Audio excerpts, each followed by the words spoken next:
नमस्कार दोस्तों, आप देख रहे हैं सनातन और विज्ञान।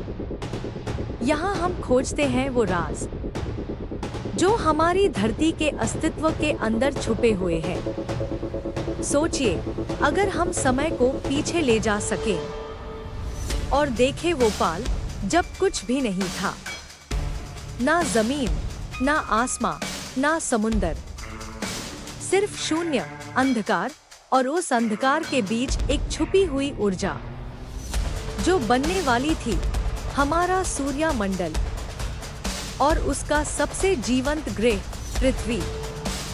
सूर्यमंडल का निर्माण लगभग 4.56 अरब साल पहले आकाश में गैस और धूल का एक विशाल बादल था। वो धूल इतनी बारीक थी कि हर कान में एक कहानी थी, एक संभावना थी जीवन के जन्म की। ये सब कुछ एक महाविशाल बादल के रूप में घूम रहा था, जिसे हम कहते हैं सोलर नेब्यूला। उस बादल के बीच ग्रेविटी ने खींचना शुरू किया और सब कुछ धीरे धीरे एक केंद्रीय बिंदु की ओर सिकुड़ने लगा।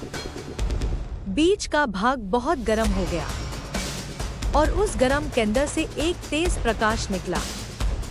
यही था हमारे सूर्य का जन्म। सूर्य के चारों ओर जो धूल और छोटे पत्थर बचे, वो घूमते रहे, टकराते रहे और धीरे धीरे अपने अस्तित्व बनते गए। कुछ टुकड़े टूट गए, कुछ मिल गए और इस प्रक्रिया से बने नए ग्रह। इन्हीं घूमते टुकड़ों में एक था छोटा सा गोलेई जैसा धूल का संग्रह। कोई जानता नहीं था कि वही आगे चलकर बनेगा हमारा घर, हमारी पृथ्वी। पिघली हुई धरती।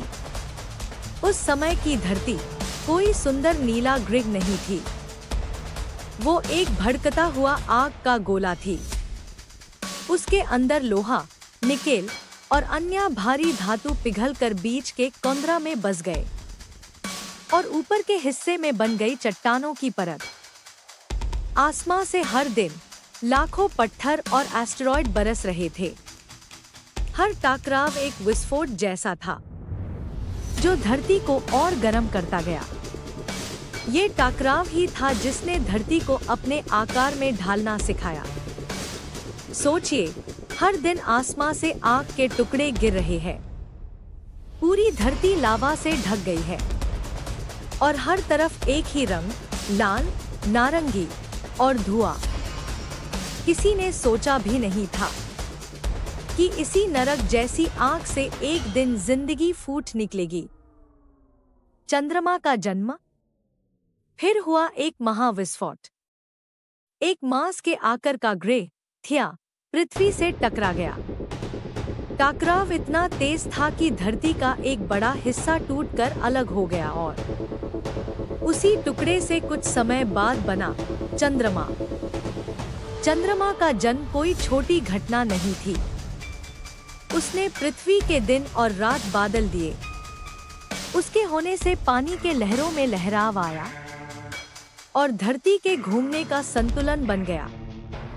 सोचिए, अगर चंद्रमा ना होता तो शायद धरती कभी इतनी स्थिर नहीं होती और जीवन जैसे हम जानते हैं शायद कभी जन्म ही ना लेता। ठंडी धरती का युग। लाखों साल बीते। आग धीरे धीरे ठंडी पड़ने लगी, ऊपर की सतह जमने लगी और धरती ने अपनी पहली कठिन परत बनाई, क्रस्ट। ये क्रस्ट बार बार टूटती, पिघलती, फिर से जमती और हर बार नए पर्वत, नए गड्ढे बनती। धीरे धीरे धरती का रूप बदल गया। आसमां से बर्फ से भरे एस्टेरॉयड टकराए। अनमेन छुपा था पानी। जब वो टकराए तो पानी भाप बनकर उठा। वही भाप हवा में बादल बनकर छाई और लगातार बारिश होने लगी। हजारों साल तक बारिश गिरती रही और धरती के खड्डों में भरता गया पानी। यही बने पहले समुद्र। पहली बार धरती ने अपनी आग को शांत होता महसूस किया। आग से भरी धरती अब पानी के आंचल में आ गई थी। पहला जीवन। जब समुद्र बने तो उनके अंदर एक अजीब सी रासायनिक खेल चालू हुआ। बिजली की गर्जनें, वोल्केनो का ताप और ठंडी हवाओं के चक्कर, सब मिलकर बनते रहे नए संग्रह, नए तत्व। इसी प्रक्रिया ने पानी के अंदर कुछ ऐसे रसायन बनाए जिसे पहले जीवन के बीज उतरे। लगभग 3 से 4 अरब साल पहले जीवन के पहले निशान उभार आए। वो जीवन छोटा था, पर उसके अंदर थी पूरी प्रकृति की संभावना। वही छोटी सी कोशिका आगे चलकर पेड़, मछली, पक्षी और अंत में इंसान तक बनी। वातावरण और जीवन का बदलाव। धरती का वातावरण भी तब तक बदल गया था। वोल्केनो से निकले गैस ने हवा बनाई।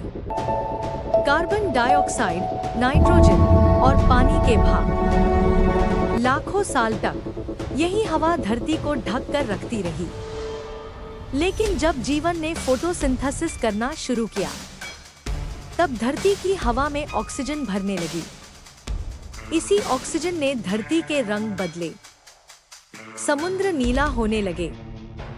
आकाश व्हाइट कलर से ब्लू कलर का दिखने लगा और धरती जीवन के लिए स्वर्ग बन गई। आज की धरती।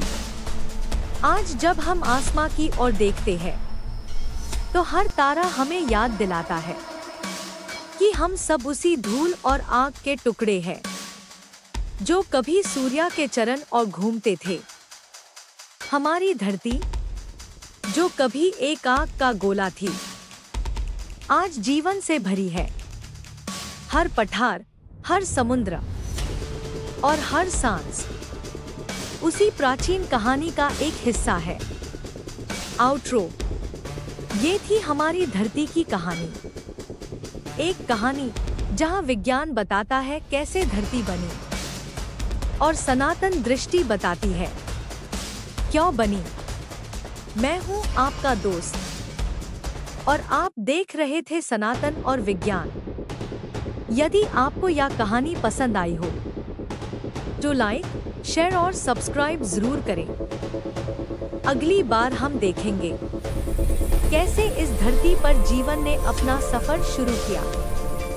धन्यवाद। सनातन और विज्ञान।